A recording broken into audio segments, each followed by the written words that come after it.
So it feels really weird doing a review of a lens for a drone. Usually drones have fixed cameras, which means they have fixed lenses. This leads most of my reviews to be about a drone itself or the camera itself, but never about just a lens. This landscape is also a little bit weird because we know that DJI's Zenmuse X9 8K Air is a beast of a camera, but we only have a specific amount of lenses that we can choose from, all of which are made by the manufacturer. Now, there are a couple of other third-party lenses that have been made to fit this camera, but it's not like we're shopping for a new lens for our Sony camera that has various third-party options to choose from. We really only have a couple of options from DJI themselves. With that said, this review is going to be based on my experience using the 75mm lens on my Inspire 3 to help you determine if this would be a good lens to add to your kit to help you achieve different shots you might not have been able to with DJI's other available lenses. Also, this video is sponsored by Squarespace, but more from them later. So earlier this year, when I started seeing the leaks for this lens, I started craving having a longer focal length than just 50mm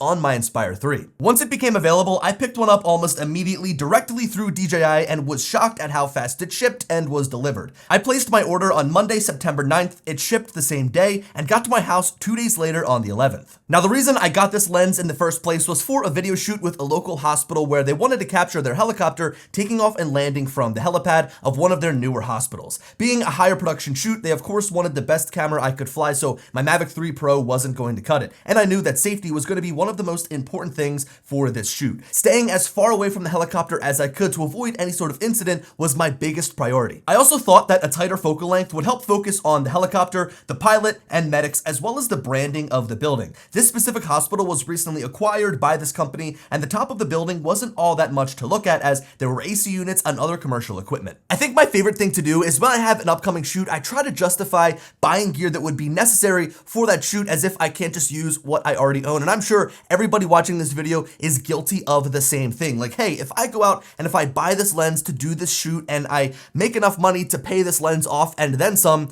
the lens was technically free, right? So look, I know that most people are here for images captured from the lens, so I'm gonna give that to you right off the bat and then follow up with some miscellaneous things that I want to discuss about using the 75mm on the Inspire 3. While we look at these images though, why don't I share with you some of my thoughts? So it's no surprise that the images from this lens are insanely detailed and sharp. This is mostly thanks to the Zenmuse X9 just being a powerhouse of a camera. I can't rave about the image quality enough no matter which lens I'm using. I would opt to shoot with this drone more if I could get over the general bulkiness that comes with it. Carrying the gear, setting up, the massive file sizes, I'm unfortunately lazy and would rather just bring my Mavic 3 Pro on most jobs, but when the client calls for better image quality or if I'm out shooting on my own time and decide to break this drone out, I am so happy that I did when I start editing the images. It's seriously unmatched and has made me think about ditching my Sony A1 for the Ronin 4D plenty of times as my ground camera because it uses the same camera. To get on topic here about the lens though, I think that 75mm is a very niche focal length when it comes to flying it on a drone. I've come to two major realizations in my time using such a tight focal length. The first is when getting up close detail shots, controlling the drone and camera at the same time can be difficult as the tighter focal length will really exaggerate any time that you mess up on the sticks. Trying to keep your frame steady regardless of how stable the Inspire 3 is and how rugged the gimbal on the Zenmuse X9 is can be a challenge. Dealing with wind, slight movements from the camera, and worrying about how flying the actual drone can lead to jumps in your footage that you'd prefer not to be there. These clips can be smoothed out after the fact using warp stabilizer, as I'll show you here in a few minutes, but I think using this lens in coordination with the dual operator setup, so having a dedicated camera operator, is probably going to be your best bet. Having someone dedicated to controlling your frame is super helpful on higher intensity shoots like the one that I had for the hospital, even though I handled that job on my own. Where I think that you'll get away with flying as a solo operator when using this lens is when you're shooting a city skyline or if you're just capturing landscapes, as there isn't a bunch of things happening at once. If you're instead filming a moving subject like a boat or a car, getting someone to operate the camera would be very helpful. This brings us right to the second realization that I had when I was out filming the Philadelphia skyline with the 75mm lens. When you get these types of shots that are so far away, they just feel like they were done with a helicopter, or they resemble those blimp shots of the stadiums before a football game. Like way back when, before drones were a thing, helicopters were used for all aerial photography and cinematography, and the lens of choice was usually a tighter focal length to capture your subject in a greater detail while remaining a safe distance away.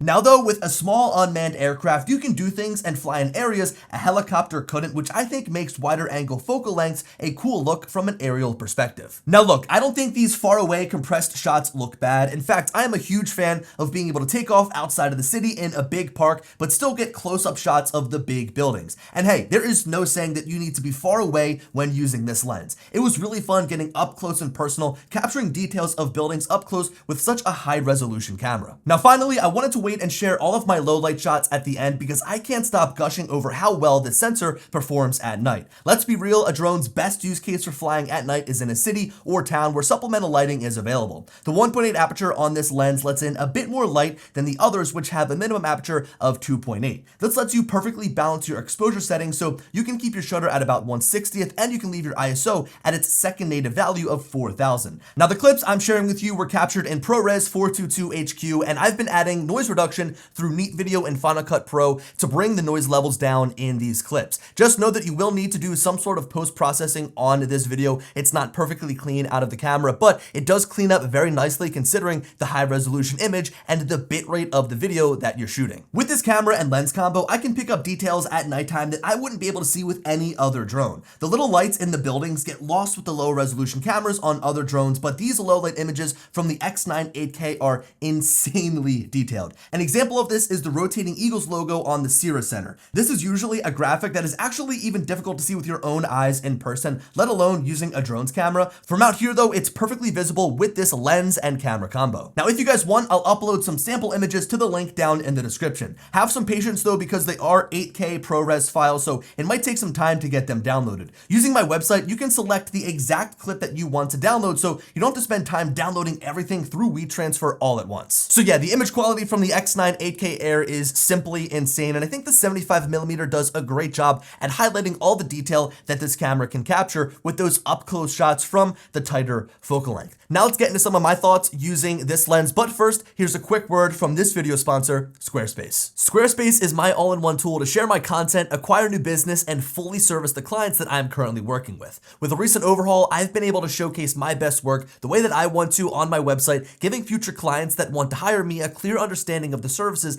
I offer and the quality of work I deliver. Setting up my website was super easy, as I was able to fully customize the experience quickly and efficiently with the new Fluid engine that makes building out your website a breeze. All of the elements that Squarespace offers gives me so many different options to feature the images and content on my web pages how I want. This also makes my website easy to maintain over time, so I can spend less time updating my website and more time creating. On the back end, Squarespace is a powerful business management tool with flexible payment options to users that decide they want to sell goods through their website. In my case, this would be prints, presets, or anything else photography related. It also allows me to create invoices for the services that my clients can book directly on my website, so I can keep track of my finances. It's also very helpful to keep an eye on the analytics that Squarespace delivers on the back end, so I can see what web pages and what services are getting the most traction. Now, coming off of the topic of image quality and aperture, this is the first time that with a drone's camera, I had to worry about setting my focus point, as the depth of field is definitely evident when using a tighter focal length. For the longest time with a wide-angle lens, no matter which drone you used, your entire frame was usually in focus because what you're shooting is so far away from the camera. This made it really easy to just tap on the middle of the screen to focus regardless of your aperture and then shoot. Now though, with this big full-frame sensor and the tight focal length of the 75mm lens, you can get some depth of field depending on what you're shooting and how far away they are from the camera. The only reason I bring this up is because when flying with this lens, you need to be a bit more careful about what you focus on so you don't get home and see that all of your shots are soft in focus. With that said, shooting with this lens definitely comes with its challenges, as when I'm flying around, trying to use the live view is basically impossible. The focal length is way too tight for trying to navigate to your next shooting location or trying to fly the drone back home. This is why the FPV camera is more helpful than ever for getting around or flying with a dedicated pilot and camera operator. I keep the FPV camera in the bottom corner when I'm flying solo, and I put the live view on the screen so I can keep my shot framed. But when I'm not shooting, I instantly swap to the FPV camera to be my main focus so I can get around without completely crashing the drone. The vision assist feature is also a lifesaver for when I'm moving side to side, backwards, or even forwards for that matter, so I can see all around the drone with these obstacle avoidance sensors, so I know that I'm not going to run into anything. I think I bring up this feature in almost every single one of my videos, but I have to say it's been such a game changer no matter which lens or which drone I use. I usually fly solo without anybody to help operate the camera, so this tool or this feature gives me the ability to do that better and more safely. Now, before I get into what I'm going to touch on next, I just need to preface this by saying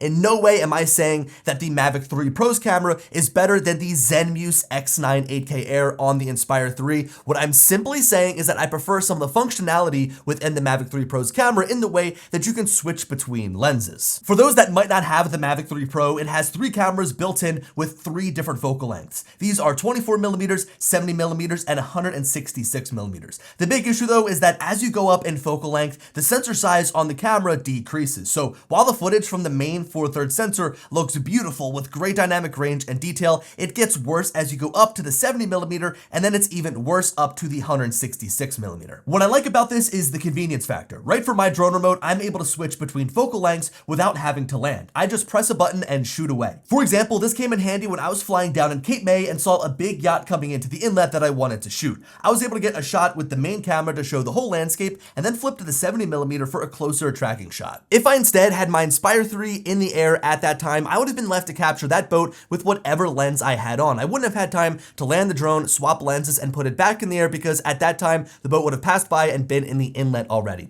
Now, for me personally, boohoo, who cares? Would have still been cool to grab some photos and videos of the boat regardless of what drone I was using. But if this was a commercial project for the client that, let's say, is the manufacturer of the boat and we wanted to get all these different shots at different focal lengths, the Inspire 3 would be the drone to do it. But imagine how much time is spent trying to land the drone and swap the lenses. That's more time on site and, in the case of this boat, more fuel burnt. This is probably a good time to mention the mounting procedure for the 75mm lens, which is heavier than the other DL mount lenses, so it'll require a counterweight. For installation, you just remove the back plate that came with the X9 8K Air and replace it with the plate that comes with the 75mm lens. You can leave this plate on no matter which lens you fly with, as it still provides protection for the fan exhaust on the back so nothing gets sucked up inside of the camera causing damage. With this plate in place, when you want to use the 75mm lens, you just have to clip the counterweight on the back of the camera and then attach the second weight to the vertical arm that holds the gimbal assembly. At first, I was worried that this might fall off during flight, but that quickly went away after messing with it because this is clamped on very well. I have an embarrassing story to go along with this. You guys know in the beginning of the video I mentioned that I bought this lens for that shoot with the helicopter. Well, when I showed up, I realized I didn't have any of the counterweights, which means I had to use this lens, and the footage was a shaky mess, which I would recommend you don't do unless you absolutely have to, because it could burn up the gimbal motors. Here is a raw shot from the camera, and as you can tell, it is a complete mess. But luckily, when I slow down the footage and add warp stabilizer, it was completely usable. Being able to do this completely saved me on this day. Now, to follow up on what I was talking about earlier, kind of comparing the Mavic 3 Pro and the X9 8K Air, when you look at the image quality difference between the Mavic 3 Pro's 70mm camera and the X9 8K Air with the 75mm camera is completely night and day. I'm not going to be spending much time showing examples here because it's kind of like comparing an action camera to a cinema camera, but the 70mm lens on the Mavic 3 Pro has always been soft. In comparison to the X9, it's really clear that using the Mavic 3 Pro, despite its convenience, just wouldn't even get you close to the image quality from the Inspire. There are different tools for the job, and while the 70mm camera on the Mavic 3 Pro isn't unusable, you certainly will still see a massive benefit to using a camera like the X9 that allows you to swap between prime lenses. Personally, I don't think that either of the two systems we have right now work all that great. On one hand, you have multiple cameras built into one drone that sure gives you the convenience and functionality to switch between focal lengths just from the controller, but the image quality isn't all that great between the different cameras. On the other hand, you have a camera with detachable prime lenses, which sure gives you the absolute best image quality, but functionality-wise, it's a nightmare to deal with. It's not like a mirrorless camera where I can pull lenses out of a bag and switch it right there in my hands and continue to shoot. Instead, it's a whole production. You've got to land, turn off the drone, swap the lenses. You've got to maybe adjust the counterweight. You've got to then turn the drone back on, allow it to establish its GPS connection, boot up, and then you're back in the air, which is just an overall cumbersome process. To me, I think we need one simple solution that is functional, convenient, and doesn't compromise on image quality. The answer to this, and what I would love to see, is a camera option with an internal optical zoom that doesn't impact image quality. For example, look at the Zenmuse H line of cameras for the M350. You get optical zoom mixed with digital zoom that is used more so for inspection, search and rescue, and other commercial operations. These cameras aren't built for high fidelity image capture with a super high bitrate or crazy dynamic range for high-end productions. The zoom on them, however, is crazy. Like flying from Manayunk zoomed all the way in with the H20T, I was able to clearly pick up the skyline that's like 5 miles away. This of course was aided by digital zoom, so the image is grainy, but it's impressive nonetheless. Now look, I don't need that much zoom when I'm out doing my photography and video videography for personal reasons or for my clients, but I would like to have a small flexibility of optical zoom that doesn't compromise on image quality, giving me the best of both worlds. The functionality to just switch my focal length or zoom in from my controller without having to land, but also gives me the high fidelity image quality of the main sensor of the camera instead of switching to some secondary sensor that's smaller just so I can zoom in further. And guess what? The Mavic 2 Zoom already does this, and even though this camera is not really all that great, the sensor size is small, within this camera module, within this lens housing, you do have an optical zoom between 24mm and 48mm. I would love to have this same functionality in a drone that has a larger sensor and a constant aperture throughout, whether it be f2.8, f1.8, to me that doesn't matter. I just overall would prioritize the functionality and the image quality. I would love to be able to go anywhere between 24 and 50mm and have the same image quality throughout without having to jump around between cameras, without having to land and swap lenses. Give us one camera with optical zoom and all of our questions will be answered. Anyway, thank you guys so much for watching. Let me know your thoughts on the 75mm lens down below and the thought of an optical zoom camera in the future, because I would love that. Anyway, thank you for watching, and as always, I'll talk to you later. Peace.